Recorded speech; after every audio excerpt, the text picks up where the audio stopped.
Recording. Hello. You tried to catch me out there. Hello, you folks out there. Today, me and Susan are discussing a movie what sort of has had negative reviews of its release not so long ago. A Zack Snyder movie. He had the idea while he was at college in the 90s. He pitched the idea of this movie to Lucasfilms as a Star Wars movie originally. When Disney, around the time Disney bought Lucasfilms out, so that never happened. And then Netflix took the mantle of this film and said, "Whoa, this is going to underperform. It's way too long." So what did Zack Snyder do? He split the movie into two parts. So we are discussing the first part of Rebel Moon. What's it called? A Child of Fire. And it's about a village under attack from a powerful galactic federation, and one person goes out. Well, two-person goes out there to find help. A lot of people have said it's very reminiscent of the movie Battle Beyond the Stars, The Magnificent Seven, and the Seven Samurai, which all those movies were based on that original one about going out there getting help for the village. I can see that. I can see the the why people are saying that. There is a lot of coincidences there. So we'll go to Susan for opening thoughts on Rebel Moon Part 1. Okay, what do you mean? What was the thing that they were all based on? The Magnificent Seven? Well, people have said that they can see plot lines very similar to Battle Beyond the Stars, which was from 1980. Battle Beyond the Stars was based on the Magnificent Seven from the 60s. Okay. And the Magnificent Seven was based on the Seven Samurai. All plot lines about the Seven Samurai was before the Magnificent Seven, then? I think it was, yeah. Oh, okay. And I didn't know that. That's interesting. But this is very derivative. Yeah. And it said that the plot line does go around about someone going out there trying to get help for the village in each of those movies. So it's very similar, but and you also can see why Snyder tried to pitch it as a Star Wars movie as well. Yeah, you really can. Yeah. So it's also a bit. If this was a comedy, it would be like The Three Amigos. Yeah, true. I mean, it's like they've got this. But they've got a heck of a lot of cool technology. I really enjoyed that, like and the tyrannical leader of the general or whatever. Oh my gosh, he was chilling. Oh, the admiral. Yeah, the admiral, was it the admiral? The admiral was just, oh my god, he was so chilling, and he was played by Ed Skrein. Ed Skrein, yeah. Atticus Noble. Yeah. Noble, right? Yeah, well, no, it wasn't that noble. Oh my gosh, it was just intense, and I mean, if you had experienced war as a kid, I'm sure that this would have triggered you. If you would have fought in Vietnam, I'm sure this would have triggered you. If you fought in one of the other ones, yeah. This has got a lot of like that kind of dread about it. And but the the team that they got to fight were amazing. I mean, there was Gunnar and Nemesis. Nemesis was amazing. Very with her weapons were very lightsaber like, wasn't Uh-huh. they? Hmm. And Kai and Cora, Hmm. and then Jimun Hansu playing Titus. I mean, Yeah, General Titus. Yeah. yeah, General Titus. That was just like every other old sailor, old soldier, like that whole story of like cleaning them up and getting them ready, Yeah. and then all of a sudden they sparkle just as big as they ever were. I was just that's amazing. And the um the fact that they went from planet to planet to planet and then you never saw outer space. Hmm. I mean, that was a really good way of actually bringing the budget down and making it, making it like saleable, Yeah. because though there was tons and tons and tons of space uh covered, you never saw anybody in space. Yeah. It was always just like a few feet off the ground and landing, or a few feet off the Right. ground Yeah. and Yeah. taking off. And then, you know, you could just have a planet in there. And so, that was helpful. And the other thing that was great was the music in it. It was pretty amazing. And there was lots of sexy boys scenes in this, so that was fun too. Was there? Yeah, yeah. I have to watch it And again.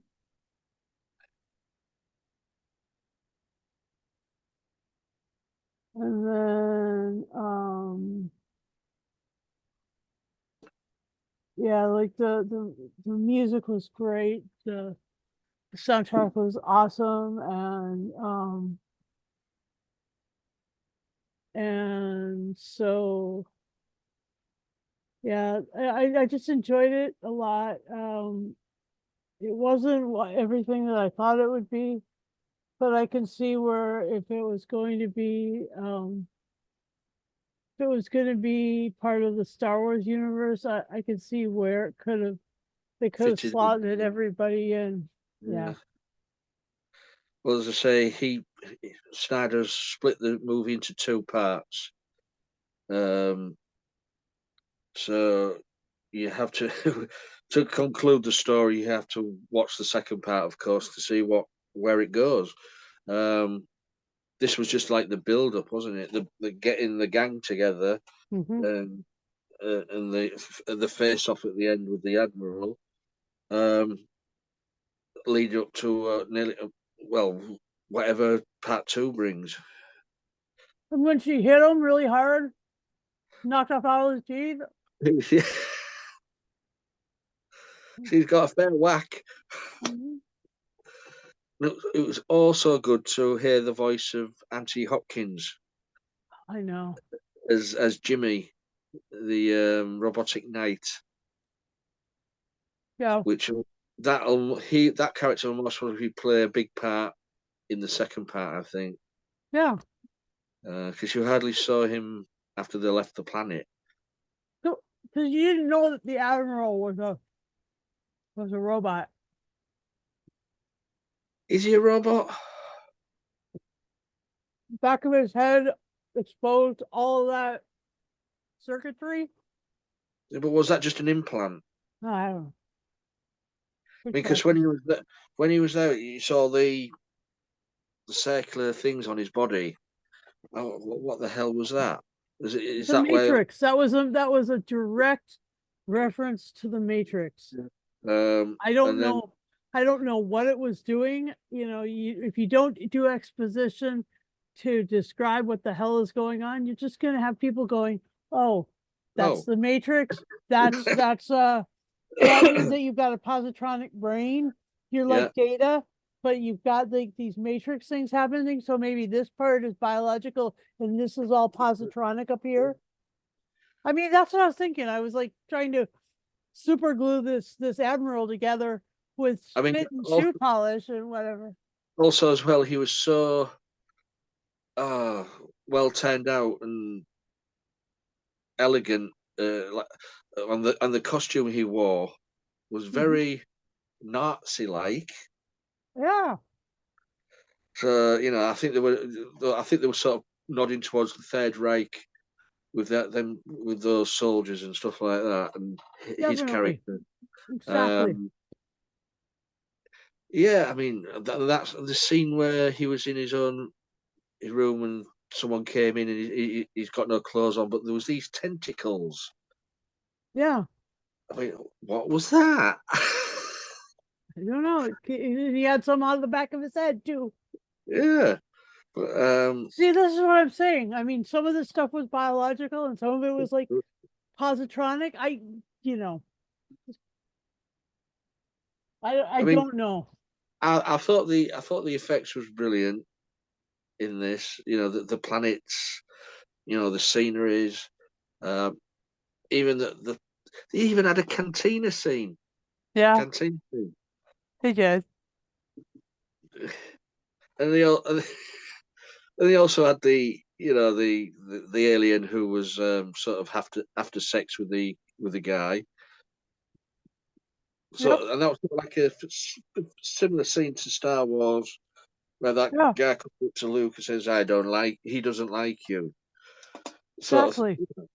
So there was very similarities. Yes, I could see where he would have slotted in quite nicely into the Star Wars universe. So who else have we got in here? We've got Ray Fisher as Blood Axe. Yeah, Uh, that was cool. cool, yeah, but he got his he didn't last long in the movie. So he won't be in the second part. Charlie Hunnam as Cal, as the pilot who took up on his ship. He's most famous for Sons of Anarchy and Queer as Folk. Oh yeah, that's right. Yeah, he was the young Nathan in Queer as Folk in Yeah, the UK. Remember? I remember. He's come a long way, Yeah, uh, but he won't be in the second part, of course. Um, but yeah, the battle scenes in it was great. The fight scenes, the lead up to it. Um, I, re- I can understand why people were a bit negative about it because it did take a while to get going. hmm, But that was just because they were going from planet to planet, getting the gang. Um, I mean, any movie what's got a huge griffin in it. I mean that scene with this where he was riding the griffin, yeah, huge, but it was amazingly done. Uh, yeah. anything, anything? That was a good way of also killing off that other character was just to make him arrogant enough to try writing it Yeah, without giving it, a comforting the animal first. yeah. That'll always get you into trouble. But soon, You- soon as I saw that big griffin creature, I thought, "Oh, Harry Potter! Oh, what Harry Potter. Quite. Yes, absolutely. is going on? Is this a multiverse?" Yeah, yeah. And then Jenna Malone was in it, and I think that she's just one of the coolest young actresses right now. Who's that? She played Harmada. She played Harmada. She was Oh, and I was going to say I was going to mention this to you. What did you think of that? Was that a rip off of Rachnos? Yeah. Even the design, the head design was very similar. Yeah, with all the little eyeballs. Wow.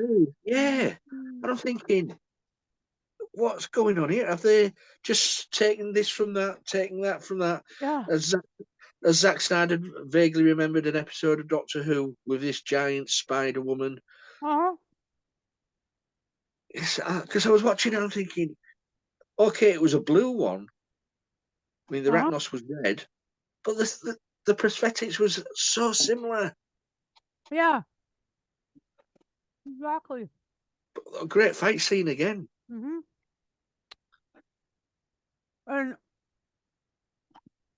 And she was just like, please don't kill me, please don't kill me, please don't kill me. But then she was willing to fight like that. Yeah. I But Yeah. she was also willing to kill all the children. And then and then there was that I don't think we even see his face, but it's Gary Elwes As the king. as the king. Yeah, he's not. There was only a little clip of him in a flashback, but I think he's more in the second part. Oh, okay. I think. Yeah.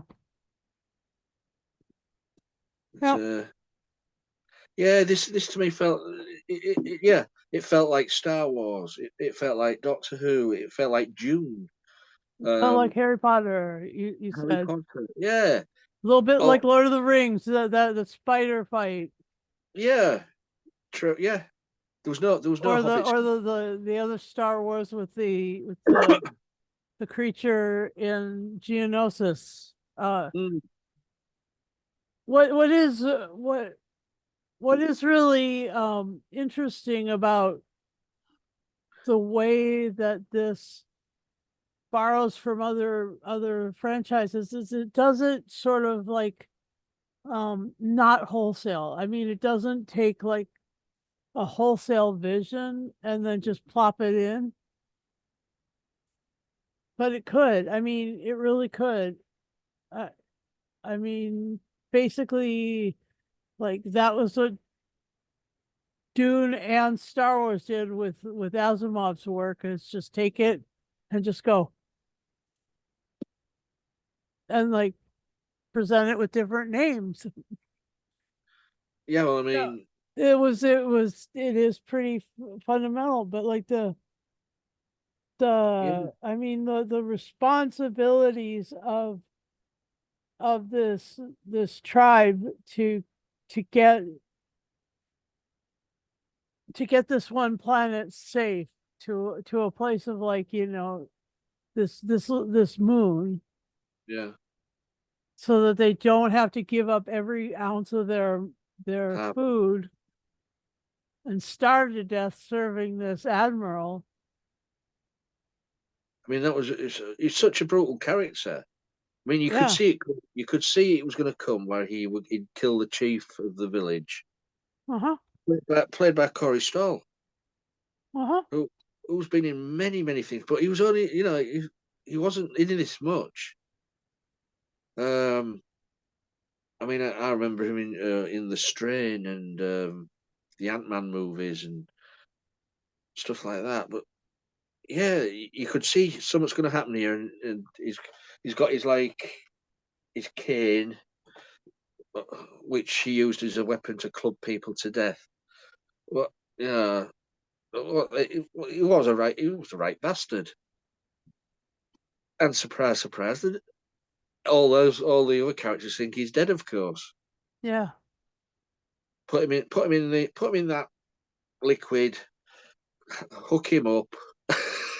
And then try and ransack his mind for truths. Yeah, get more information out of his head. Yeah, it's like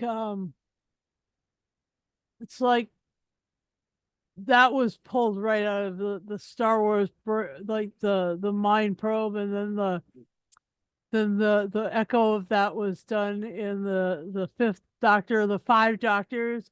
Oh no, not the mind probe. I mean, that was it. That was it. If you ever wanted to know what the real mind probe looked like, oh guys, That was it. We've seen it now. We've seen it, yes. Oh, So Atticus Noble is going to return in the second part, which is called the Scar Giver. and the scar is what is that like The that's Scar like Giver, that was the name given to the main character, was it, when she was in the army? yeah. To she was given the name Scar Giver. So she's had a bit of a you see a bit of a background when she was abducted by this general, Hmm. brought up by him on another world, Yeah. put in the army in his army. So she went up the ranks Yeah, and she did. then decided to turn her back on that sort of lifestyle, Yeah. which it can happen to people. There's oh, I can't be doing this anymore. So she toddles off to a little moon and becomes a farmer, Uh-huh.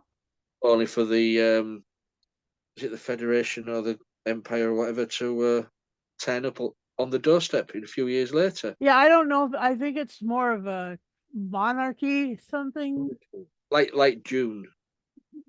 like Dune, but also like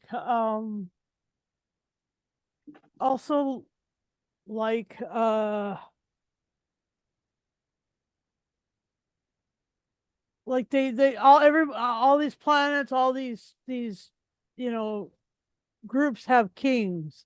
Yeah. I mean, there's somebody Well, coming in the next one that's going to be played by Tony Amendola, who's great, who's just amazing. But yeah, so um, also in Stargate, um, the I think that they call them. I think that you can call these things kingdoms. I think that you and I just know the Federation from Star Trek and Big Seven, yeah. and then the Empire. Empire from Yeah. Star Wars, Dune, and It's just easier to say and Empire or Federation, isn't yeah, it? and Asimov. I But don't know. It. I don't. I think it's like I think these are monarchies that are just well. That one, the fact that that admiral is so corrupt. I mean, he's like so corrupt. I mean, he killed that king, the one what looked like it was from Star Wars with a squid head, Uh huh. right across. That he was a king of that planet. Yeah. Um, so he didn't care who who he knocks off Right. to get him Like a away. thug. He is totally a thug. Yeah. Yeah, yeah. Oh, I did tell you what I did like that in the canteen. That creature, that little blue creature, with its tentacles around someone's neck to use as a voice box. Hmm. That was a nice little touch. That was cool. It was cool, yeah. Then it scurried away when I When when thought, the oh, when the when the when the fight was brought into the cantina, right? yeah, but I thought that little creature, I thought that could have been part of the team, but you didn't see it again. Yeah. Like, you never know; it could be in part two. So, so anything else you want to say about Rebel Moon? Um.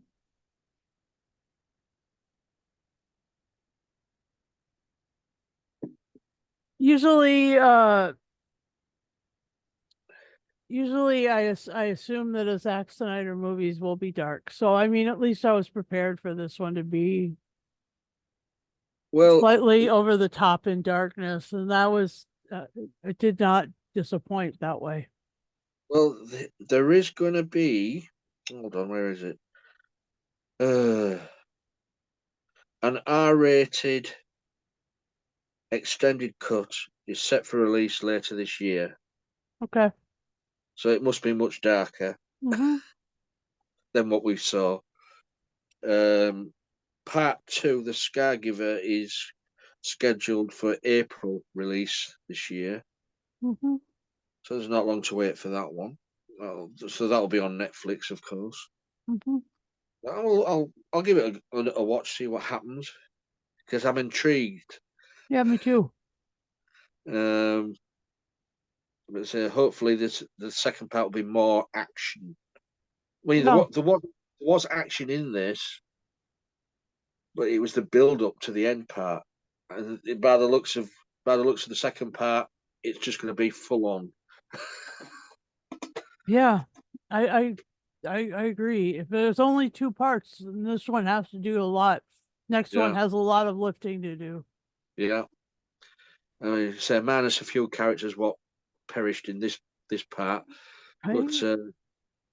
you've still got most of the gang there. So, Yeah.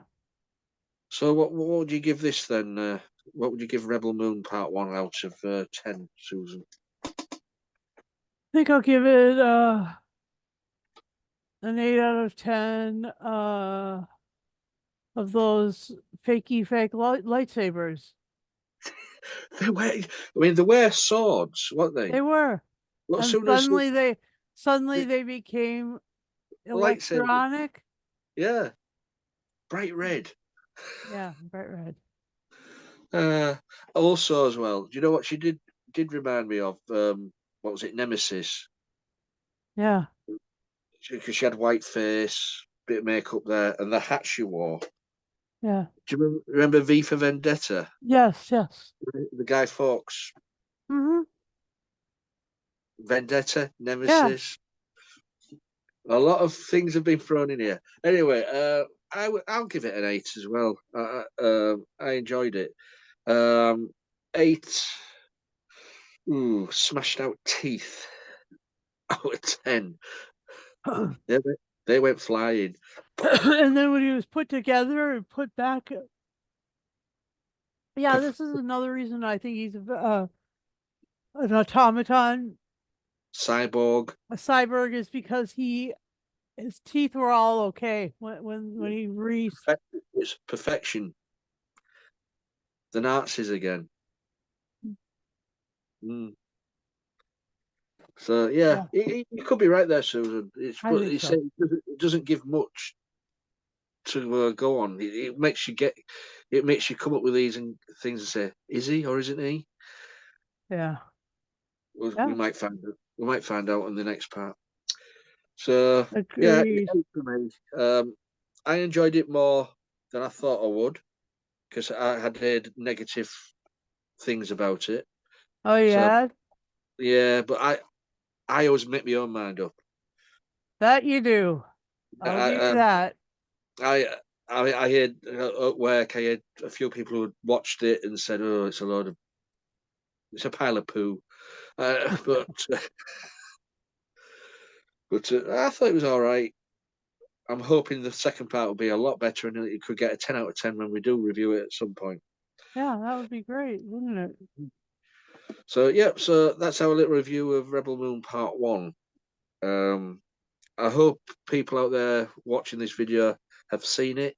If you have, leave a comment below. Let us know what you think of this pile of poo. Uh, uh, just leave a comment or whatever. If you want to join us, leave a comment. You'll find us on social media, all social media platforms, Facebook, X, Insta. We're all over the place. YouTube, of course, where this video goes up mainly, but then it's shared about on all the other platforms. Mhm. Um, and if you'd like to subscribe to our YouTube channel, please remember to press the bell notification button. You'll get notified every time we put up a video. If you'd like to join us, 18 plus, please, because the things we review sometimes are a bit risky, a bit horrifying. Um, Have a microphone. have a microphone that works, have a camera that works, because we like to see people when we talk to them. Even if we are look at us too, but ugly, but we're on camera. Mm. Beauty and the Beast. Huh. And if anybody else calls Susan a beast, I'll you see that. Oh, Anyway, great.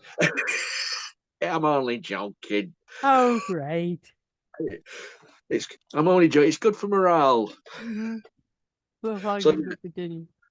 So yeah, so if you'd like to join us, just leave a comment below or try and message us. We'll say you'll find us on Facebook or wherever. Wherever this video turns up, you can contact us. Mm-hmm. So that's it for Rebel Moon Part 1. Thanks for watching. Hope to see you next time. Please be safe. What are you pretending? You've got guns, or what are you doing? Boo, boo, boo, boo. Pew, pew. That was it. Pew, pew. We did get the pew pew sound in this as well. We did. That was hilarious. Oh, Star Wars. Pew pew. Anyways, we're just talking nonsense now, so I'll let Susan cut the video off and say bye bye for now.